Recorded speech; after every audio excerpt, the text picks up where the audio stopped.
자, 잠 좀 깨시고 우리 다음 35페이지 교환 취득에 대해서 좀 볼게요.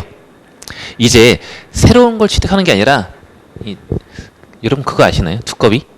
헌집 줄게 새집 다오. 내가 헌집 줄 테니까 새집 다오. 그런 경우 새 집의 취득원가를 얼마로 할지 한번 보자라는 거예요. 교환하는 경우. 교환하는 경우도 내가 쓰던 기계장치라면 기계장치끼리 교환하는 경우도 있고, 다시 토지와 건물, 나는 토지가 필요해, 너는 건물이 필요하니 서로 토지와 건물을 교환하는 경우도 있을 테다. 다른 자산을 교환하는 경우 또는 동종 자산을 교환하는 경우 어떻게 처리를 할지 보자라는 것. 자, 동종 자산 간에 같은 종류의 자산을 교환하는 경우 어떻게 취득원가를 할지. 밑줄. 동종 자산의 교환을 하는 경우 자산의 취득원가는 교환으로 제공한 자산의 장부 금액, 장부가액 동그라미. 회계에서 장부 금액이란 만약에 건물을 예를 들면 내가 건물을 100원 주고 샀어. 그럼 우리 이제 뒤에서 오늘 제일 중요한 감가상각이라는 걸 배울 거예요. 그러면 100원 주고 샀는데 우리가 사용하면서 이 건물의 가치가 감소한 거야. 그 금액이 대략 20원이라고 치자. 우리 뒤에서 배울 건데 얘를 감가상각 누계액이라고 해요.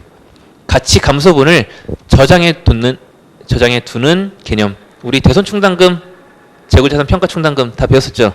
얘네처럼 감가상각 누계액도 감가상각에 대한 금액을 따로 저장해 두는 계정 과목이라는 거예요.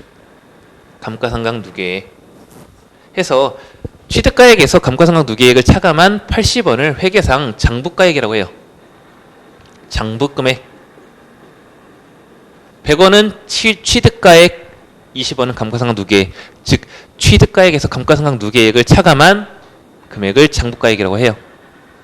그래서 동종 자산 간의 취득원가는 내가 제공한, 즉 내가 쓰던 자산의 장부금액으로 취득원가를 계산한다는 거예요. 이해되셨죠? 내가 기계장치를 쓰고, A라는 기계장치를 쓰고 있었다. A라는 기계장치를 쓰고 있었는데 우리가 SM이야. 상대 YG야. YG에서 B라는 기계장치를 우리랑 바꾸고 싶어해. 그렇다면 얘 B의 취득원가는 A의 장부금액으로 한다. 만약 다른 종류의 자산이 포함되어 있다면 그 금액이 유의적인 것, 즉 그 금액이 의미가 있다면 동종 자산의 교환으로 보지 않는다라는 거. 얘 묶어서 별표 치시고, 동종 자산 간의 교환이지만 딸려오는 애가 의미가 있다면 걔는 동종 자산의 교환으로 보지 않겠다라는 거예요. 즉 아래서 배울 이종 자산 간의 교환으로 보겠다라는 거. 문구만 기억해 주시면 될 것 같아요. 자, 아래 보시면 이종 자산 간의 교환 취득. 자, 다른 종류의 자산을 교환하는 경우 밑줄. 자산의 취득 원가는 교환을 위하여 제공한 자산의 공정가치로 한다. 공정가치로 한다. 왜? 내가 쓰던 거의 장부금액을, 내가 쓰던 건물을 상대방의 토지와 교환할 거야. 그런데 이 토지의 장부금액과 건물의 공정가치는 다르겠죠. 그렇다면 토지의 장부금액을 건물의 취득가액으로 본다면 얘 뭔가 합리적인가요? 아니겠죠. 그러니 이 종류가 다른 자산을 취득하는 경우에는 새로 가지고 오는 자산의 취득원가는 교환을 위하여 제공한 내가 쓰던 자산의 공정가치, 시장에서 거래되는 공정가치로 취득원가를 계산하겠다는 거예요. 내가 준 금액이 얼마냐? 내가 제공한 자산의 공정가치니까. 그래서 구분을 해주실 게, 동종 자산 간에는 장부금액, 이종 자산 간에는 공정가치로 취득원가를 한다. 밑줄, 별표 치고 밑줄. 제공한 자산의 공정가치를 알 수 없는 경우 취득한 자산의 공정가치로 한다. 자, 내가 건물을 가지고 있었는데 얘와 토지를 교환할 거야. 원칙 1원칙 뭐? 건물의 공정가치. 즉 제공한 자산의 공정가치. 다만 이 공정가치를 제공한 자산의 공정가치를 알 수 없는 경우에는 그래 취득한 자산 네가 받은 자산의 공정가치로 한다.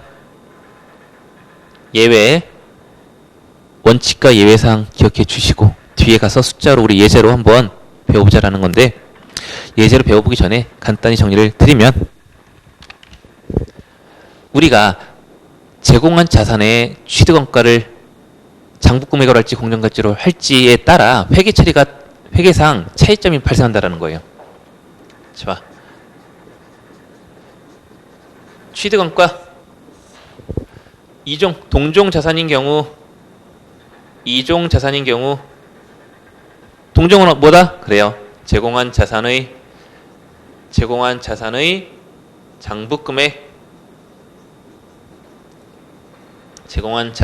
장부금액 이종 자산 경우 그렇죠. 제공한 자산의 공정가치로 한다. 다만 제공한 자산의 공정가치 알 수 없는 경우에는 취득한 자산의 공정가치로 한다. 자, 그렇다면 예로 인해 내가 사용하던 건물을 처분한 거야. 처분하고 새로운 건물을 받은 거죠. 새로운 자산을 받은 거죠. 그렇다면 공정가치와 장부금액의 차이만큼 기분 좋고 나쁨이 발생이 될 수도 있겠죠. 감정적으로 생각을 해봐요. 내가 건물 쓰고 있었는데 토지랑 바꿨어. 근데 건물을 줬는데 토지 가액이 너무 작아. 그럼 기분 좋아 나빠? 나쁘겠죠. 그럼 이 나쁜 기분 표현이 되겠지. 그런데 동종 자산 같은 경우에는 내가 사용하던 자산의 장부 금액이 나가고 그만큼 똑같은 가액이 우리 회사에 들어오는 거잖아. 내가 사용한 자산의 장부 금액이 상대방한테 나가겠지. 내 건 이제 줬으니까. 그만큼 새로 취득한 자산의 가치도 동일하니 얘 처분 손익 발생되겠어 안 되겠어요? 처분 손익 발생돼야 안 돼요? 안 되겠지. 내가 준 금액이랑 받은 금액이랑 같잖아. 그런데 이종자산 같은 경우에는 내가 줄 때는 나의 장부가액이 나가겠지. 자산의 감소가 일어나겠지. 그러면서 취득한 자산의 가치는 뭐다? 내가 제공한 자산의 공정가치란 말이야. 그러면 내가 준 장부가액과 받은 공정가치 간의 차이는 발생이 될 테니 처분 손익은 발생이 되겠죠. 뒤에 가서 숫자를 한번 보여드릴 테니까 느낌적으로 따라오시고 우리 예제를 한번 볼게요. 36페이지 예제를 한번 볼게요.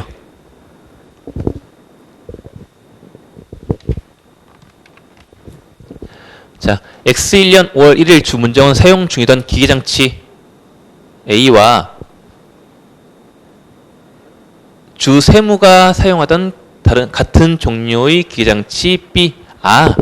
동종 자산 간의 교환이구나. 그렇다면 느낌적으로 이 자산의 취득원가는 내가 제공한 자산의 장부금액이 되겠구나. 그렇다면 주 세무의 장부금액은 기계장치 B에 이 자료는 의미 있는 자료일까요? 아니겠죠. 이게 필요 없는 자료겠지. 우리는 동종 자산 간의 거래이니 내가 제공한 자산의 장부가액, 즉 취득원가에서 감가상각 누계액을 차감한 30만 원만 의미가 있는 거야. 장부금액은 취득원가에서 감가상각 누계액 뺀 30만 원이 순 장부가액이 되겠지. 그럼 느낌적으로 우리 기장치 B의 취득원가는 30만 원 되겠구나. 요 느낌 가지셔야 돼요.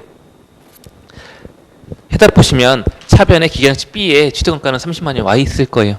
요거 한번 보자라는 거. 지금 회계 처리를 감가상각 누계까지 할 건데 얘는 우리 감가상각 배울 때 추가적으로 설명을 드릴 거니 따라오시면 될 것 같아요. 자, 우리 기장치 B 취득하면서 뭐 줬어? 현금 줬어? 아니죠. 우리가 쓰던 자산 줬죠. 그럼 우리 회사에 잡혀있는 기계장치 A 얘 없애줘야겠지. 그렇다면 기계장치 A 자산의 감소로 대변에 오고 얼마짜리? 그렇죠. 우리 취득가액 50만 원으로 잡혀있을 거 아니야. 재무제표에 우리 회사 재무상태표에 기계장치 A 50만 원 얘와 관련된 가치 감소분 20만 원 별도로 구분이 되어 있다라는 거예요. 우리 대손 충당금도 매출 채권 500원짜리인데 이 중에 우리 200원은 못 받을 것 같아 라고 하면 재무상태표에 순액 300만 원으로 계산했나요? 아니죠. 별도로 500 따로 200 따로 보여줬죠. 왜? 정보 이용자한테 정보 주려고. 동일해요. 얘도 취득원가 50만 원으로 재무상태표에 기록이 되어 있고 얘와 관련된 가치 감소분 즉 감가상각 누계액은 자산의 감소 계정이야. 기장치에. 그러니 원래는 어디 있었겠어? 차변 대변 어디 있었겠어요? 기장치가 원래는 차변에 있다가 없애졌으니 얘는 원래 대변에 있었겠지. 대변에 있던 거를 없애줘야 하니 어디로? 그렇죠. 차변으로 와야겠지. 감가상각 누계액 20만 원 해서 이 순액이 장부금액이 된다라는 거야. 30만 원이 기장치 A의 장부금액 즉 대차 차액 30만 원만큼 기장치 B 새로운 취득한 자산의 취득원가가 되겠죠. 기장치 B의 취득원가는 30만 원이 되겠다. 기장치 A의 장부금액 없애주면서 새로운 기장치 B의 취득원가 30만 원이 계산이 됐다라는 거 되셨죠? 그럼 우리는 기장치 30만 원 주고 산 거구나 판단이 되실 거예요. 자, 문제 2번. 문제 2번은 주식회사 문정은 기장치와 뭐와 교환했다? 주세무의 토지와 교환하였다. 그렇다면 이종 자산 간의 교환이구나. 그렇다면 나에게 필요한 자료는 무엇이다? 내가 제공한 자산의 공정가치다. 내가 제공한 자산의 공정가치가 필요한 자료겠구나. 제가 출제위원이라면 주세무의 토지의 장부가액도 주고 토지의 공정가치도 줄 거예요. 그래야 혼란스러우니까. 자, 우리가 필요한 자료는 기장치 A의 공정가치 40만 원, 토지의 공정가치 60만 원 중 뭐다? 그렇죠. 기장치 A, 내가 제공한 자산의 공정가치 40만 원이 필요한 자료고 얘 60만 원은 필요 없는 자료다. 이러고 문제에 임해야겠지. 자, 회계 처리해보면 차변, 대변 우리가 사용하던 기장치 A가 어쨌든 나가니까 회사에 잡혀있던 기장치 A와 관련된 애들 다 없애줘야겠지. 우리 회사 기장치 A 50만 원 잡혀있던 거 없애줘야 하니 대변에 자산의 감소 기장치 A의 감소로 자산의 감소 50만 원 대변에 왔고 그러면서 얘와 관련된 가치 감소분 저축 모아둔 계정 과목 감가상각 누계에 원래 대변에 있었으니 얘와 관련돼서 차변에 없애줘야겠지. 감가상각 누계액 20만 원. 그러면 느낌적으로 우리 30만 원짜리 장부가액 30만 원짜리 주면서 얼마짜리 받았어? 기장치 제공한 기계장치 제공한 자산의 공정가치만큼 받았지. 30만 원짜리 줬으면서 40만 원짜리 받은 거야. 그럼 기분 좋아요, 나빠요? 내 거 30만 원짜리 주면서 40만 원만큼 받은 거야. 그럼 얼마만큼 기분 좋아? 10만 원 기분 좋잖아요. 됐죠? 그럼 기분 좋은 거 표현해야지. 어디다가? 회계 처리로. 그렇다면 이 기분 좀 뭐냐? 유형 자산을 처분하면서 발생된 이익, 즉 유형 자산 처분 이익, 유형 자산 처분 이익의 수익의 증가로 얼마만큼 기분 좋아? 10만 원만큼 기분 좋은 거 표현하자라는 거예요.